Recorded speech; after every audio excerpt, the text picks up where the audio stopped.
blow.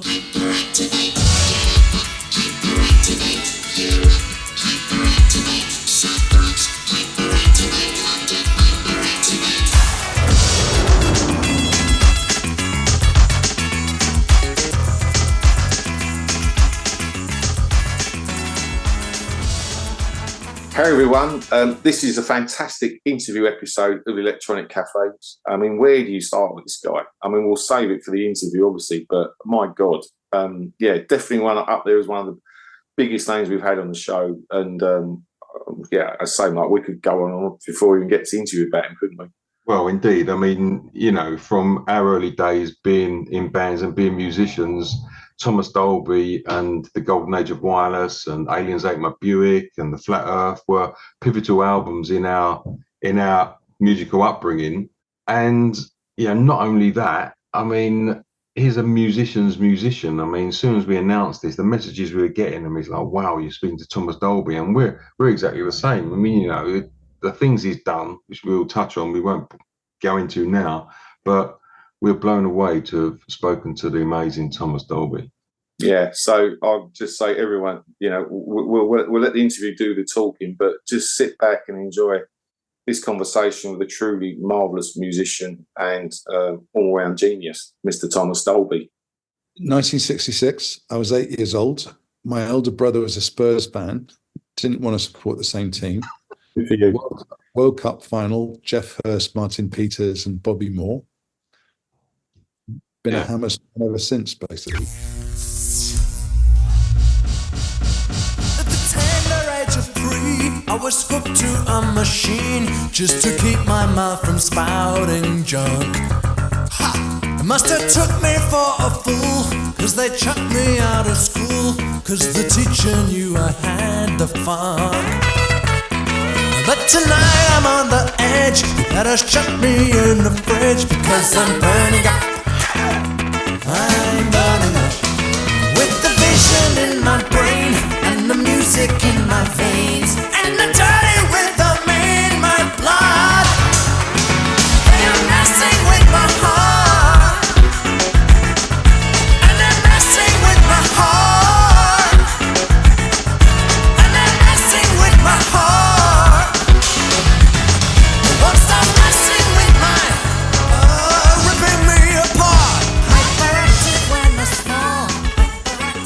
Hey everyone, welcome to this amazing Electronic Cafe episode. You know, we've had some pinch yourself moments, and right now this is one of them. We are delighted to welcome on the Electronic Cafe one of those legends that was and is still a vital part of our music tapestry, the one, the only Thomas Dolby. He's on the Electronic Cafe. Welcome, sir. It's a pleasure to have you here. Oh, it's nice to be here. Thank you again for speaking to us. I mean, as Andy said, you really do form part of our musical tapestry. I mean, your career growing up for us was foremost. I mean, Golden Age of Wireless was, for me, a pivotal album. It's just like a fantastic album. And we've been fortunate enough to speak to the likes of other pioneers like Boris Blank and Vince Clarke and Andy McCluskey and Midge Ure. So we're really pleased to speak to you. And where do we start with Thomas Dolby? I guess a good place to start would be, you've just announced some tour dates coming up, touring at US, some European dates, and obviously in London, where me and Andy will be seeing you. Yeah, it's sort of steamrollered. I'd been asked several years in a row to play at a festival in Ostend called the W Fest, which I hear is a great one. And I finally caved for that and thought, well, I usually have summers off from teaching at university in Baltimore, do the occasional gigs. And so I did that one. And then people in the UK started saying, well, you're going to be in Ostend, why don't you play here? So I made some inquiries about that. And then I got sort of roped into this enormous festival tour in the US called Totally Tubular. And I was originally going to be third on the bill for that, and the Human League were going to be headlining, but they dropped out. Apparently one of the ladies she gets claustrophobic on tour buses. So they dropped out, and Tom Bailey of the Thompson Twins, who was originally going to be second on the bill, the promoters said something quite interesting, which is that they said that the perception among concert goers of sort of the real thing when it comes to retro, the authentic stuff versus borderline tribute kind of memory lane stuff is when somebody is like, of the, it's Tony Hadley of Spandau Ballet, or it's Dire Straits Legacy or something like that, then it sort of veers into tribute band territory, and people don't perceive that very well. And so the promoters sort of said, well, we could actually put you on last, and we could sort of big you up and say, it's a rare opportunity to see somebody that doesn't tour very much, which I don't. I'm not out there, every year like some of the other bands on the bill. And he's authentic. He never split up. He's the real thing. And so they sort of put me on last, which is a real honor, to be topping that sort of like distinguished group of bands. It's true what you say, because when we knew that we was going to be speaking to you, and you form a massive part of our musical DNA, and it's clear that there's a lot of musicians that subscribe to our channel and our associated Facebook group, and it does appear that you are definitely a musician. Everybody was like really excited that we were speaking to you. So it's true what you're saying. It's like there's an authentication with you playing a festival like this rather than a tribute thing.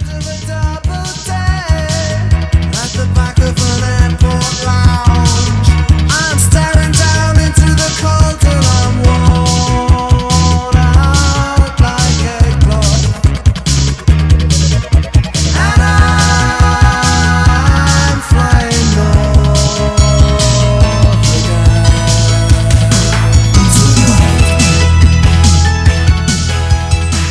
And Mark actually got in touch with me straight away and said, you were playing, so we didn't waste any time getting tickets. So really look forward to seeing you at the Shepherd's Bush Empire.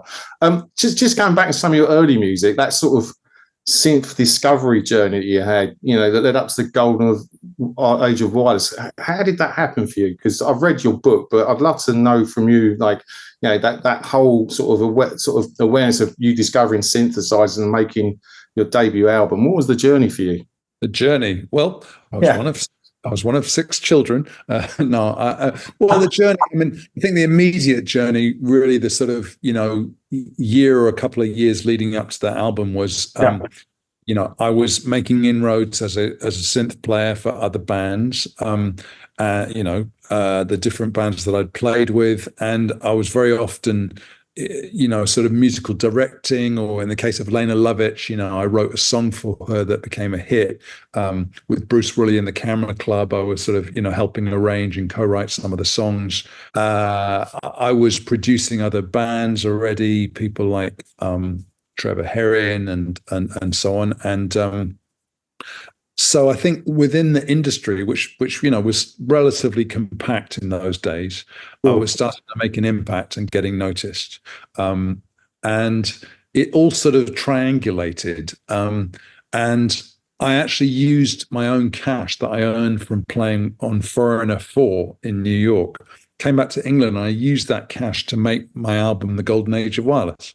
I brought in musicians that I'd played with before, like, Justin Hildreth from Lane Lovitch's band, Mark Hayward Chaplin, bass player, Kevin Armstrong I played with before in his band, Local Heroes, SW9. They're all people that I knew, and they worked for me for cheap or for free or for a royalty or whatever.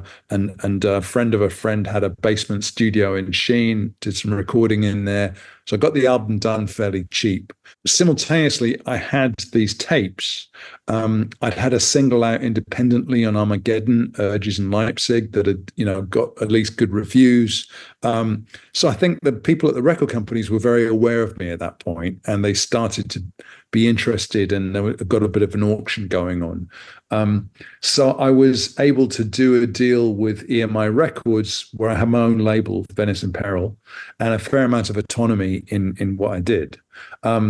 So that was really the build up to the Golden Age of Wireless. And now it came out, got some good reviews, some not so good. It was those are the fairly snooty days of. Sorry, it's all right.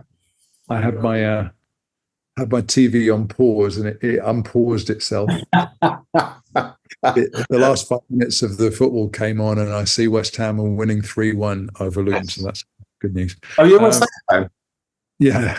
So are we. we just Okay, well, let's do a footnote. Do a footnote on that afterwards, okay?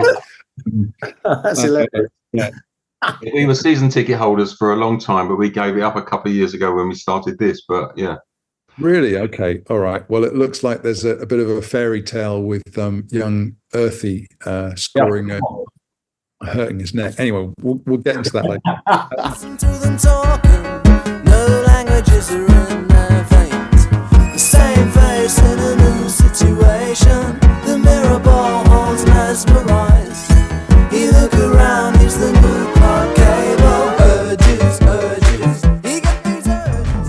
As you close the garden gate, stepping through your steel front door frame. Dinner's in the microwave, sweetie. Lightning is calling you, Henry. I'm the godmother. So okay, where I was. All right. So the album came out, got some good reviews, sold about 3 copies. EMI sort of said, "What next?" And I was still writing and recording, and I went back in the studio and to do 2 new songs, She Blinded Me with Science and One of Our Submarines. Now, the album had also come out in the States, and it didn't really get anywhere at all. But what I'd noticed was that MTV in the USA was starting to have a real impact.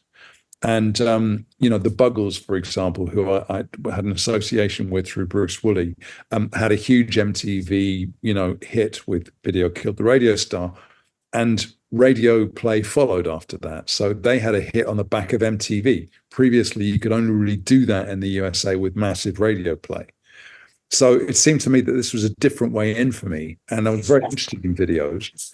And so I went to EMI and I said, look, I'd love to do a video for this new song I've got. And I showed them a storyboard with this whole thing with the mad scientist and all the rest of it, the Japanese lab assistant. And they said, well, this is great, but where's the song? And I said, I'll bring it in on Monday. And so this is on a Friday afternoon. So I went home for the weekend and wrote the song basically. And it was very much, it was like I was writing the soundtrack for the storyboard. And they got behind it, and they gave me a chunk of money to spend on the video, which I was determined to write and direct myself, which I think was very trusting of them. And when they saw that and heard those 2 songs, they felt that they were stronger than anything I had on the Golden Age of Wireless album in commercial terms, and especially the American company, were very keen on it and felt this had a good shot on MTV and in the clubs and things. So they decided to sort of keep the Golden Age of Wireless going by, putting those 2 songs on, taking Urges and Leipzig off, and sort of revitalizing the album, and it paid off.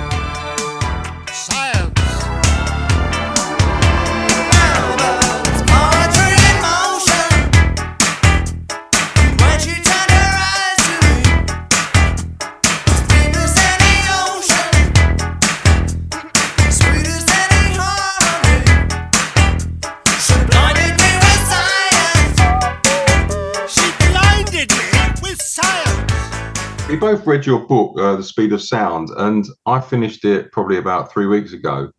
And having read a lot of music autobiographies, yours was jaw-dropping, really. I mean, the story of your musical career, you touched on the Golden Age of Wireless, and like you come from a family of academics, and I guess, the Magnus Pike, mad professor, character, you could probably delve into your past and know characters like that in your growing up.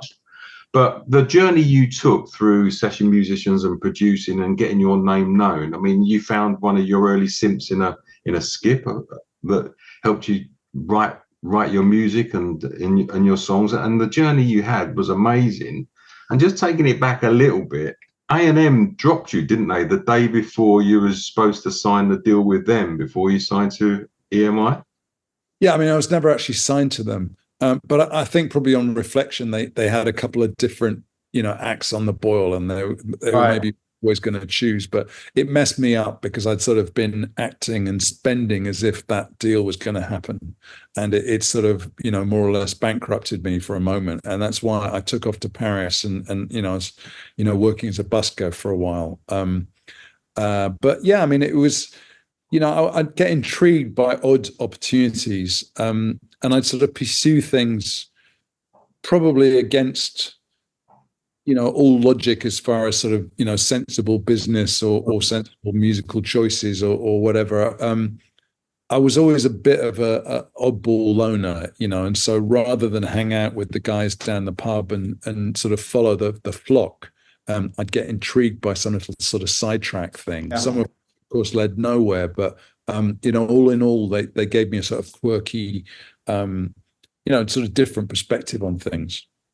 And your work, I've been revisiting your back catalogue. Not that I've never had it off. I've always been going back to your stuff, but it covers such a wide range of styles and moods. I mean, who were your core influences in those times when you were finding your feet in the industry, Thomas? They're really across the board, actually, because there's no single genre of music that I was sort of totally locked into. I can hear it. It would be more, individualistic songwriters and producers in different genres, and so that they varied from, when I was a teenager and I was most into music. It was everybody from Frank Zappa and Captain Beefheart through to Joni Mitchell and Van Morrison, and some electronic stuff, sort of early Tangerine Dream and Kraftwerk and Henry Cow and people like that. I was always a Bowie fan, but not really, not glam rock, not heavy metal, a lot of genres that I didn't really follow, but I liked the flair of performers in certain genres. And I think when it all sort of started to really gel for me was when Bowie went to Berlin, with Brian Eno and did those, 3 albums over there. Yeah. And suddenly now, on Radio 1, you're hearing an established, respected pop star doing pop records with entirely electronics. I think probably, Sound and Vision, that sort of era, golden years. It was so odd to be hearing somebody on the radio that had gone out on a limb musically. Yeah. And I was one of a generation of, British kids that were blown away by that, really.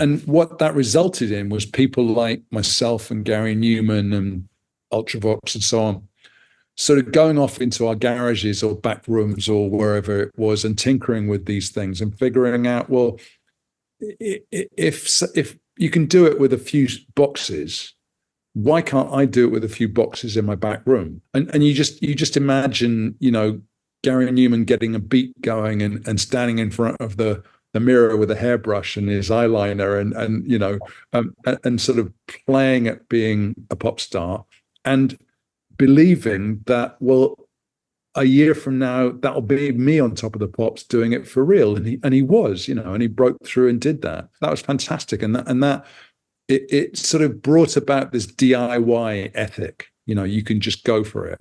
I went to see the Human League at the Marquee several times. They did a residency there when they had a slideshow going on, and Phil Oakey was just standing at the front, with his lank hair on one side, just turning, looking at the slides, and they had a guy on stage just doing the slides, and that was a whole other sort of multimedia level. That was art school and experimental film coming across and getting mixed in with the DIY thing.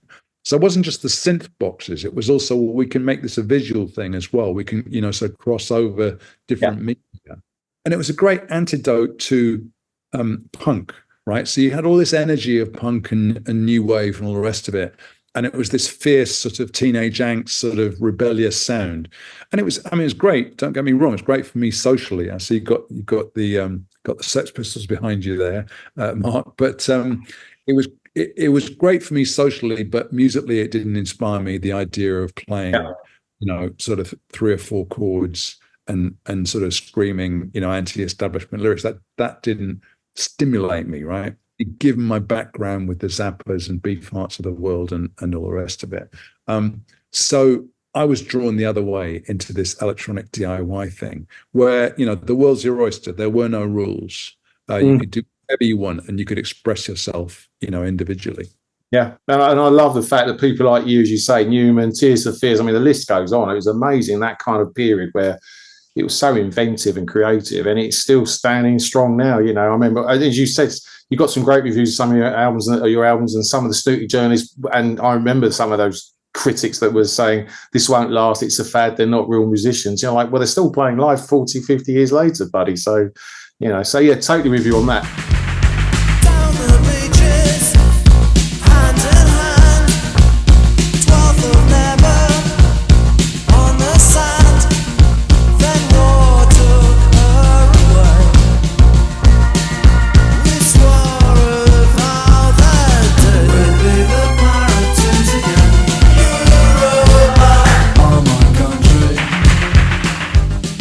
And I've got to go back to Mr. Bowie, my friend, because actually I watched the video of you having a cigarette with your tinny, sitting next to Mr. Bowie rehearsing for Live Aid, and it was brilliant. And I just thought, how did that happen? I mean, it was amazing. And obviously the Live Aid moment as well, which Mark and I still talk about, but how did that happen, mate? I love that video because Bowie is actually at Live Aid backstage, and he's just come off stage in front of 100,000 people, and he's completely composed. He's actually trotting out the Live Aid propaganda about how the kids need your donations and food and everything. I'm sitting there with like a can of beer in a bag. Brilliant. It's brilliant. Good fucking Bowie. I mean, the whole day was completely surreal. I mean, it came together for a couple of reasons. So he'd been in the UK shooting and recording Absolute Beginners. Matthew Seligman, my best mate, had played on Absolute Beginners along with Kevin Armstrong, and then they did like the Dancing in the Street thing with Mick Jagger, which is only like a couple of months before Live Aid came out. And then Live Aid came up, and I guess Geldof asked Bowie to play, and Bowie said, well, my touring band are all dispersed.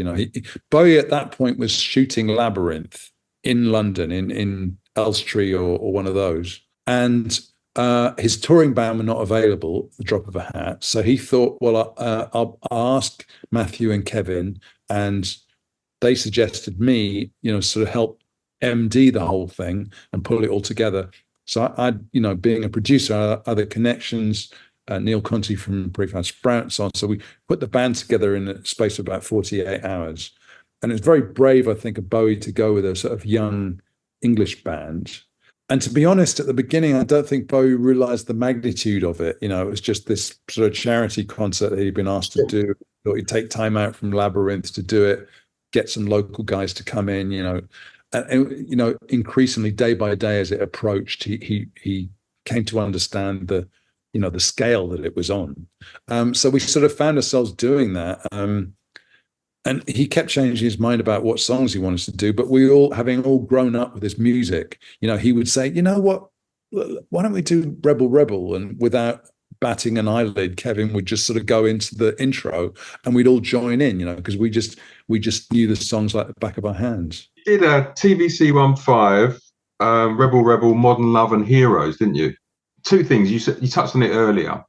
I saw a couple of interviews yesterday where, especially with Bowie, just come off stage. There's one with Paulie Yates where you're obviously buzzing after coming off stage, and he was really composed, and he said, I'm not the hero, it's the people out there giving the money, which I'd never seen before, and I just thought, wow, he was really in the moment. And that interview where you're sitting next to him with your cigarette and your tin in your hand, where he was still, he was playing the part, it was phenomenal. But obviously, you played Heroes, which has got a very prominent lead synth line, which you're an incredibly talented guy. It was no problem for you to play, but did it feel in front of that magnitude of an audience? Was you worried about playing that Heroes line? Yeah, I was very worried, and Heroes actually is an easy song to screw up. Because it's deceptively simple, you know. It's got a couple of sections, but they're not always the same length. It's not a clear sort of verse and chorus thing, you know. And if you come blasting in with that synth line in the middle of his vocal, it's not gonna sound good, you know. So I mean, I was definitely quite worried about it. We'd never played that set. We'd played those 4 songs individually in rehearsal. Like I say, he kept changing his mind. We never played them back to back. And in fact, we weren't supposed to start with TVC15. I mean, he basically, at the side of the stage, before we went on, he nudged me and said, why don't we start with TVC15? And I think, oh, great. Honky tonk piano solo, which is really not my style. I mean, you know, we've absolutely slaughtered that piano intro, but it's not me at all. So I think having got over that hump, you know, I was less nervous about the rest of the set. I'd like to thank and introduce my band who got together so quickly to do this show for me. I'm forever in their debt. Lead guitar, Kevin Armstrong. Bass guitar, Matthew Seligman. On percussion, Pedro Ortiz. On drums, Neil Kunze. On saxophone, Claire Hurst. And on vocals, Helena and Teresa Sprint. And on synthesizers and keyboards, the very brilliant Thomas Dolby.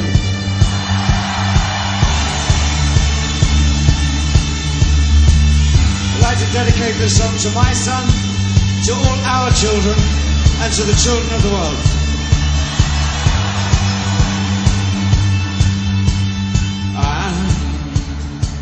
Yeah, I saw another video. I think it's 2019, Thomas, in Southampton, where I think you played a really touching tribute to Bowie. I was quite moved watching it, actually. You know, you could tell that he obviously meant a lot to you, as well as many other people like me and Mark and thousands or millions of others. But that was a beautiful moment. It really was. Really Thanks. was. Yeah, I mean, I had some snapshots from the day.